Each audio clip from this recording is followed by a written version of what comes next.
between DME and Moldflow software, we really feel that we can now push the limits of what we can accomplish as far as thermal control. DME has been in the industry for over 75 years, working with the plastic injection industry, making mold bases and mold components as a supplier. And most companies are out for trying to reduce their cycle times, reducing the cost for manufacturing these components, all at the same time trying to produce a better product than their competitor. The strategy that DME has applied to this concept is adding TruCool to our line of products, which is thermal control of plastic injection molds. And we do that through additively manufacturing conformal cooling cores and cavity inserts, lifters, slides, whatever the case may be.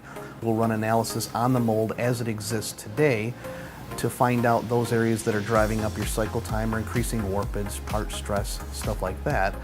And we'll use the Moldflow software to run these analyses to find these areas. We'll then design a conformal cooling insert that'll go in place of those areas that are driving up the cycle time, run a comparative analysis, and then we will provide a solution through these conformal cooling inserts to the customer, who will then place them in their mold, which gives them much greater thermal control, increasing their output of their tool, reducing part stress, and all at a lower overall cost.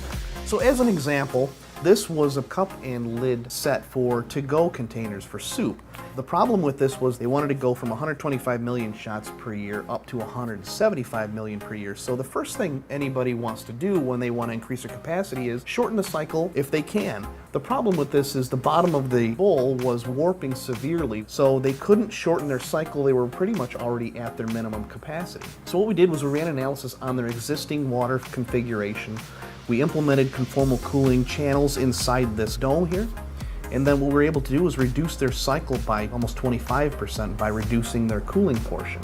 The cost to convert two tools over to conformal cooling was less than half the price than it would have been to add one new tool to their capacity. Not to mention the extra floor space they would have required, the man hours and things like that. Another brief example we could talk about is relating to warpage.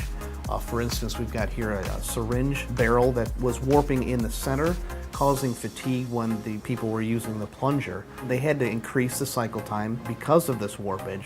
One of the benefits of conformal cooling and additive manufacturing is if they were to enlarge the bubbler style cooling they had going through here, there would still be no support inside that channel, and therefore you're jeopardizing your structural integrity of your part and could possibly collapse over time.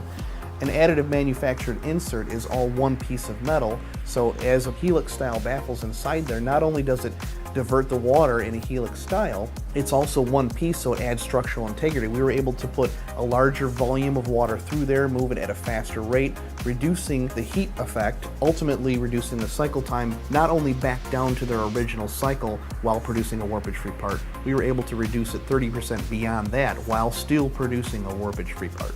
Before we were using Moldflow, when we first launched TruCool, we did all of our analysis outsourced. When you use an outside source, you're not really getting to look at what the results are telling you. Now we can. It definitely saves us some money in the short run and the long run. So adding Moldflow to our capabilities has really helped us stay on that forward trend of always pushing the limits, always advancing the industry, and being the leader in the industry for plastic injection molding.